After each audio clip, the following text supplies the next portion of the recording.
안녕하십니까. 거꾸로 투자하는 쇼킹 부동산입니다. 오늘은 부동산 뉴스 3가지 한번 살펴보겠습니다.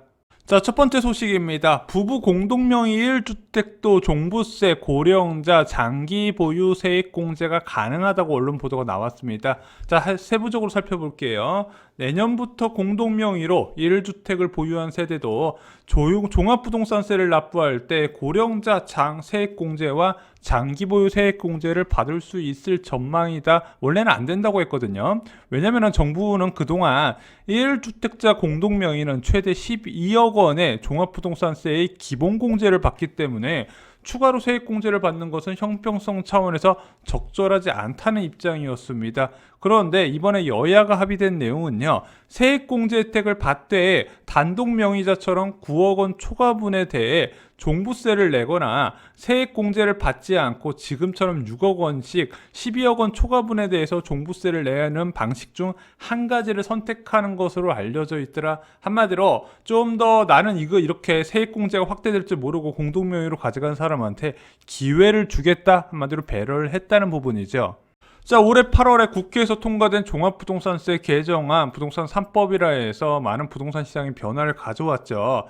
세율 인상뿐만 아니라 나왔던 부분 중 하나가 1세대 1주택자 종부세 공제 확대였어요. 자, 하도 보수 언론에서 은퇴한 사람들 정말로 비싼 서초구 강남구에 아파트 갖고 있는데 이 사람들 은퇴해서 현금 별로 없는데 종부세 많이 나오면은 너무 심하지 않냐, 이런 부자들 걱정 때문에 자, 정부에서 고령자와 장기 보유 공제를 확대했습니다. 최대 80%까지 늘리는 방안이 나왔는데 이것을 다 해주는 게 아니라 1주택자라고 1주택자가 단독명의일 경우에만 적용해 준다는 거예요.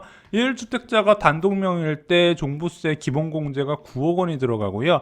1주택자를 한 가구에서 공동명의로 갖고 있을 경우에는 12억 원을 공제해 주지 않냐. 야, 3억 원만큼 더 큰 기본공제를 받았기 때문에 이 사람한테는 세액공제를 받을 수 있게 해주면 안 되겠다. 이것이 정부의 입장이었거든요. 근데 이번에 세액공제안이 통과가 되고 보니까 나는 공동명의 때보다 이런 식으로 세액공제 받는 게 더 유리하네. 이거에 대한 반발이 좀 있었습니다.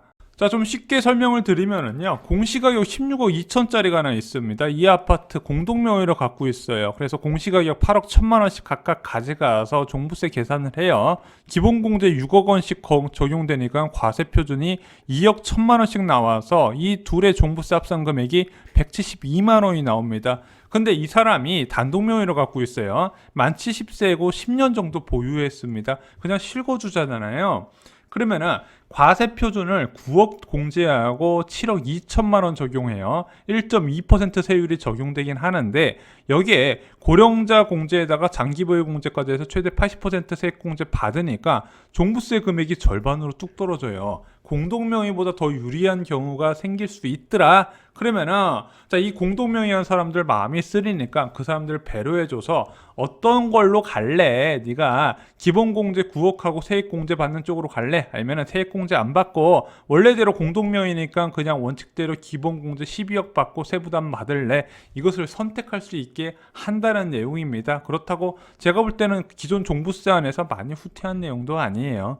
자, 솔직히 종합부동산세 실효세율에 대해서 많은 논란이 일어요. 이제 언론들은 야, 이게 세금 폭탄이다 이야기하는데 아마 요 주변에서 이 종부세 무서워서 집하는 사람 한 번도 못 봤을 겁니다. 기본적으로 얘는 인별과세 제도예요. 개인이 보유한 주택의 공시가격을 합계를 해서 계산을 하기 때문에 아까처럼 부부 공동명의를 할 경우에 세부담이 크게 낮아지고 그에 따라서 과세표준 자체가 낮아지기 때문에 세율을 아무리 올려도 세부담이 크게 늘어나지 않는 겁니다.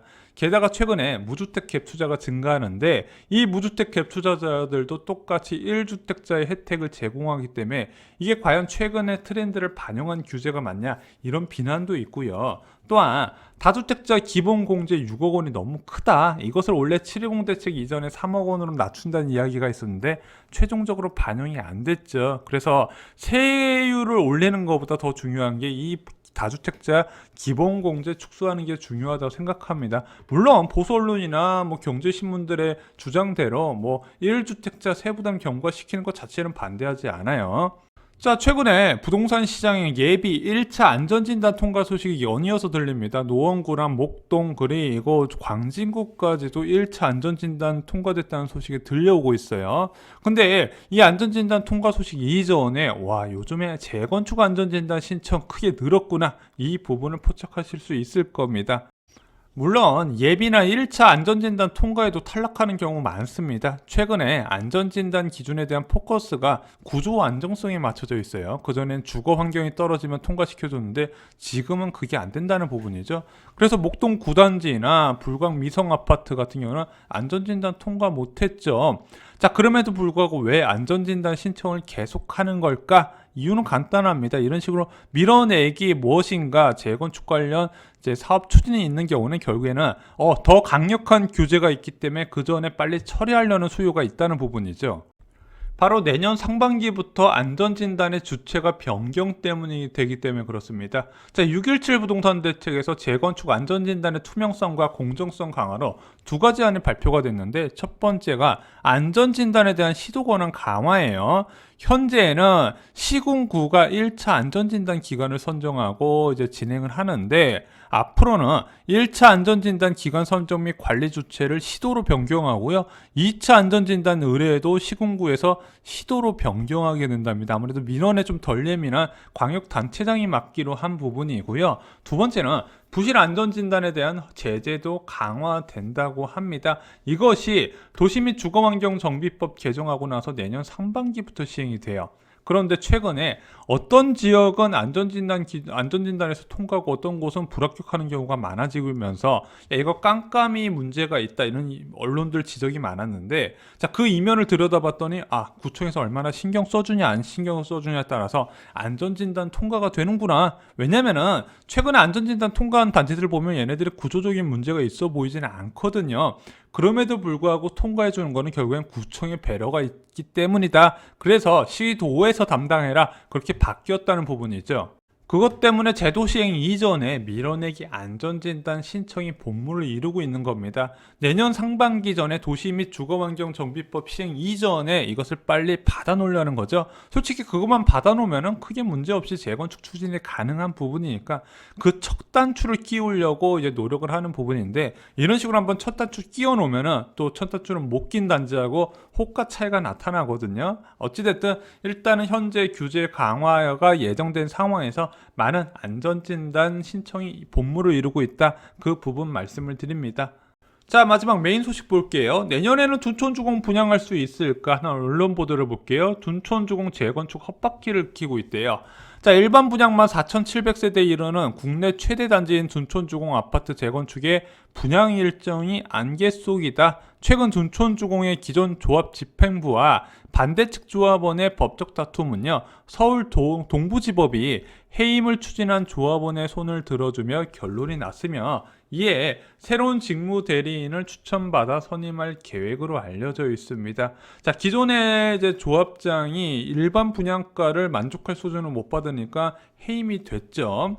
하지만 조합 업무가 정상으로 진행된다고 하더라도 분양가 갈등은 여전히 풀어야 하는 숙제로 남아있는 상황. 이미 민간택지 분양가 상한제를 선택한 둔촌주공은 잔체 시뮬레이션한 결과 평당 3,650만 원도 가능하다고 판단을 했어요. 조합장은 이거 불가능하다, 왜냐면 허그에서 규제라고 있기 때문에 설마 더 높은 분양가를 주겠냐? 그러면은 너 나가라. 그리고 우리가 새로 꾸려서 이 금액 받도록 해보겠다. 새로운 집행부가 들어올 가능성이 있다는 부분이죠.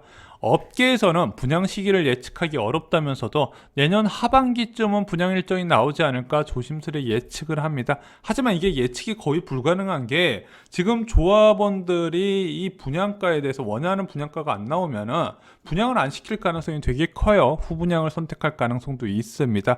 물론 후분양 선택한다고 민간택지 분양가 상한제 적용 안 받는 건 아닌데, 조금 뒤로 진행되면 아무래도 건축비도 이제 소비자 물가 상승률에 영향을 받아서 더 올라갈 것이고, 감정금액도 더 올라가는 거에 기대분, 또한 규제가 좀 완화되지 않을까, 이런 기대감이 있으면서 후분양을 선택하는 단지가 간혹 있습니다.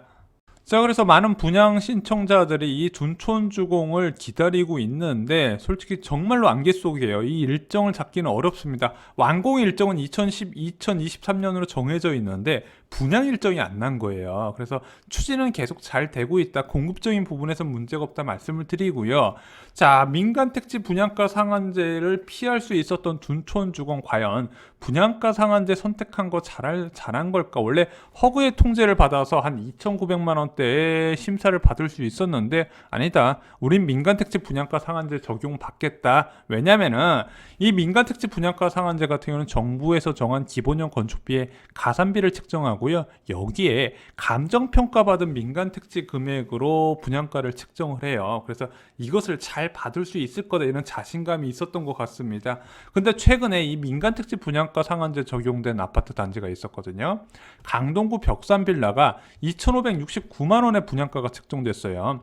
원래 허그에서는 한 2,700만 원 정도의 협상이 됐었는데 자, 이거 기회를 놓쳐버리고 민간택지 분양가 상한제 최종 채택했더니 2,570만 원 정도 선에서 결정이 된 겁니다. 전 개인적으로 악수라고 생각을 해요. 자, 그래서 개인적으로는 이번에 민간택지 분양가 상한제를 선톡하면서 추가 분담금이 더 나올 가능성이 있지 않을까. 그러면서 일반 분양 일정도 뒤로 더욱 미뤄질 가능성, 내년 말이 아니라 내후년 또는 아예 후분양까지 감안을 해야 된다. 많은 분들께 이렇게 말씀을 드립니다.